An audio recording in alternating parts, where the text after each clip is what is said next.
బిడ్డలారా, దేవుని రాజ్యములో ఆర్థికంగా ఇచ్చే విషయములో ఆర్థిక విషయాల్లో 3 రకాలు: ఇచ్చుట, జ్ఞానము, స్వభావము. ఈ ఇచ్చుట అంటే ఏంటంటే, మనం ఎన్ని రకాలుగా ప్రభువుకి ఇవ్వాలి అంటే, దశమ భాగము, అర్పణలు, ప్రథమ ఫలము, దానము, ఆత్మ నడిపింపుతో ఇవ్వాలి. 5 రకాల ఇచ్చే అర్పణలు మన దేవునికి ఇవ్వాలి. అంటే ఎలాగివ్వాలంటే దశమ భాగం ఇవ్వాలి. రెండవదిగా అర్పణలు అంటే నీవు వర్ధిల్లిన కొలది అర్పణలు ఇవ్వాలి. ప్రథమ ఫలములు, నీకు దేవుడు శ్రేష్టమైన ఈవుల్ని ఇస్తుంటే వాటిలో కృతజ్ఞతగా నీవు కొంత దేవునికి ఇవ్వటము. దానము, ఎవరికైనా లేమిలో ఉన్నారని నువ్వు గ్రహించి నీకు మనసును ప్రేరేపించి గాని బాధ కలిగి గాని, లోకములో ఉండేవారు ఎవరైనా సరే ఒకనికి బాగలేదంటే, లేమిలో ఉన్నారంటే ఎవరైనా సహాయం చేస్తారా అండి?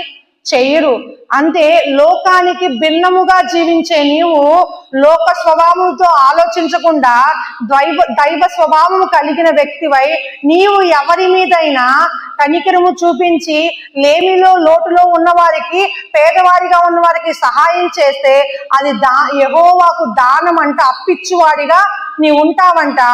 అంతేకాకుండా దాన్ని దేవుడు జ్ఞాపకం చేసుకుంటాడంట. అంతేకాకుండా ఆత్మ నడిపింపుతో ఇచ్చుట. కొంతమంది దేవుని ఆత్మ చేత ప్రేరేపించబడి ఇస్తారనమాట. ఈ 5 రకాల అర్పణలు. చాలా మంది కానుక ఇస్తారు అని అంటారు కదా. మందిరంలో నువ్వు కానుక పడుతున్నావన్నా, మందిరములో కాకుండా సేవకులకు ఇస్తున్నావన్నా, ఇచ్చేది దేని కొరకు ఇవ్వాలంటే ప్రభు రాజ్యము నీ ద్వారా విస్తరించబడుటకు ఇస్తున్నావనే గ్రహింపుతో నువ్వు ఇవ్వాలి. దాని ద్వారా ప్రభు రాజ్యం విస్తరిస్తూ ఉంటది. నీ యొక్క ఇల్లు కానీ నీకు కలిగినవి కూడా వర్ధిల్లుతూ ఉంటాయి.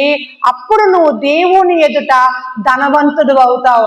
లేకపోతే ఈ రాత్రి నీ ప్రాణం అడిగితే నీకున్నవన్నీ ఏమైపోతాయి?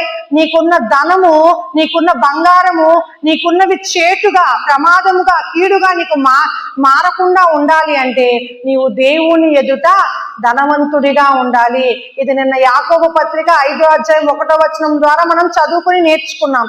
ఈ రోజు మనం ఇంకా నేర్చుకోబోతుంది ఏంటంటే, మనం ఇచ్చే విషయంలో సంఘానికి ఇచ్చినా లేకపోతే ఏ పరిచర్లకు ఇచ్చినా మైండ్ లో ఏమి గుర్తు పెట్టుకోవాలంటే, నేను ప్రభు రాజ్యంలో విత్తుతున్నాను.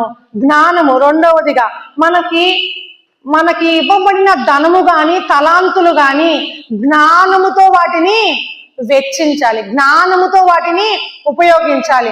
జ్ఞానము